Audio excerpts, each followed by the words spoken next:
have time also today, so we can learn that message also today. Before that, let me see quickly whether I have the use case of this one of PACS 10 messages.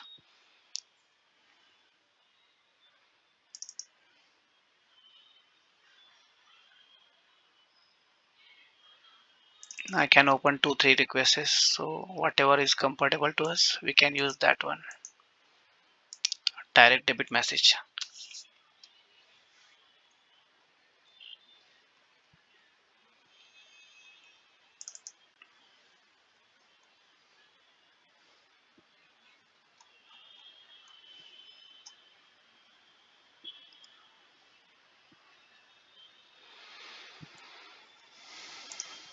Okay, so this is a direct debit message. I don't remember now which is the equivalent of. I think it's MT103 or 4 we have learned, right? Equivalent of this message 4, I think MT104 equivalent of this message. Okay, um if you see, this message is exactly replica of PACS message as well. Okay, because it contain credit instruction, credit transfer information. Same thing we have seen in your PACS as well. So PACS contain the structure of PACS messages, direct debit messages, group header, and credit instruction. It contains a group header which contains a set of characteristics, credit instruction which contain the element providing information specific to direct debit transaction information, and credit instruction here. Typically, a direct debit message is a many-to-many payment would be considered to point message successfully resulting in exchange of nowhere. Okay, don't worry on this part. Let's see directly on the how this message is used here. So a direct debit request always is requested by the receiving of the end. Okay, by the who is receiving payment. For example, which you have discussed, right? It is a creditor is requesting this request to the debtor bank always. Creditor is requesting to the debtor bank. Normally, whenever you are sending PACS 8, a credit transfer we are sending from A to C. A to C payment we are sending. But when normally PACS 10 we are sending, it is from C to A. Okay, C to A means we are sending a mandate already been signed, and it's a push or pull payment. What is the whether it is a pull payment or push payment, Lina? You discussed that day. That's I'm asking to you only. It is a pull payment. Pull payment. Okay, so it is a pull payment only. PACS 10 message. So let's see this pull payment how it is work. The financial institution direct debit message PACS 10 is sent by the financial institution directly or through another agent to the debtor agent. Okay, directly to another agent to the debtor agent. It is used to instruct the debtor agent to move the funds from the debtor account to the creditor account, where both creditor and debitor are financial institution only. Okay, so this is a pull payment from uh, from from agent D to agent A here. Sorry, not agent C is here, agent C to A here. Okay, so this is a message which is sent.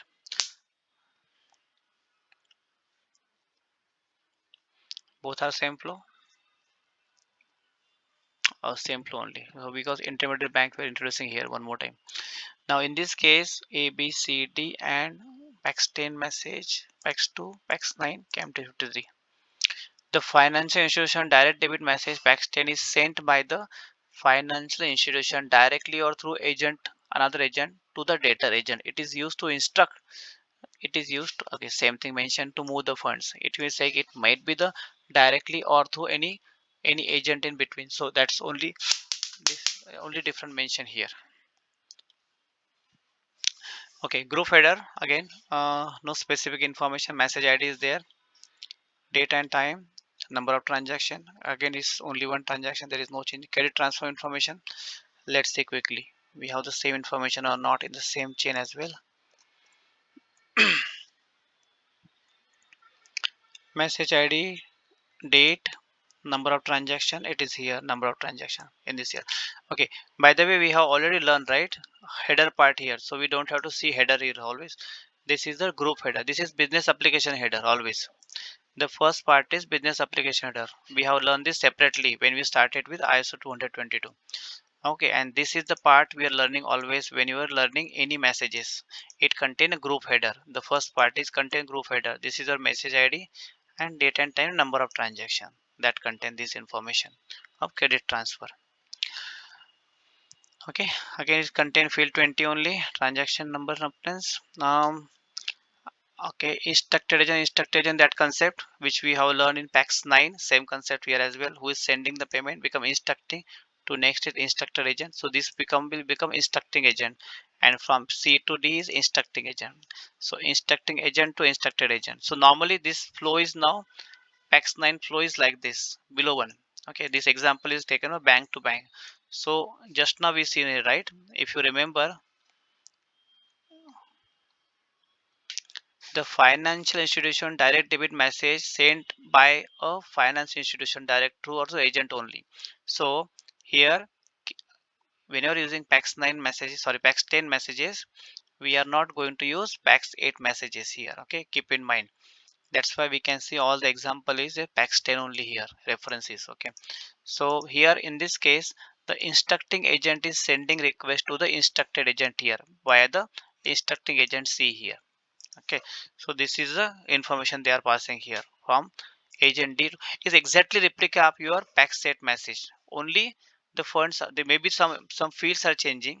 Okay, so these fields are same thing. This again we already learned. Okay, what is creditor agent, the debtor agent is only the values remain same of this one. If you are going to learn the drop down values, this remain the same, and the field validation also same here. So if you see in your example here,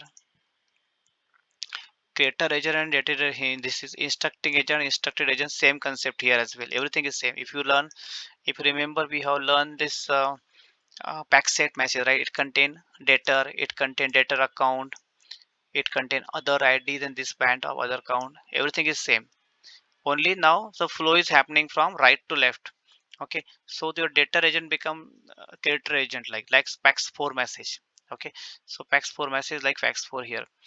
There is a field. I'm just trying to see if anything different is there field apart from PACS 8, sorry, PACS 4 messages. No, PACS 8 only we have to consider, which is the reverse of PACS 8 here. So if you see, there is always the same fields are here. I'm going to say only instructor and instructor agent name will change, the big will change, but there is no other field is that the flow is happening from right to right. There is no such a kind of information is mentioned. all the all the IDs and flow exactly remain as a PACS 8 message only here as well. Still we see one by one. Creditor agent account. We have discussed a lot of times, same thing in PACS 9 as well. Okay, optional is field is optional one. Same thing here as well. If you remember big LEI name and address, we have discussed so many times. For the creditor, it's also remain the same here. For creditor account, also the same thing we discuss. This is a new field here. Okay, this is one new field which is not there earlier. The financial institution direct debit message transaction information nested element captures information related to debit party of a transaction such as debtor, the amount and settlement date.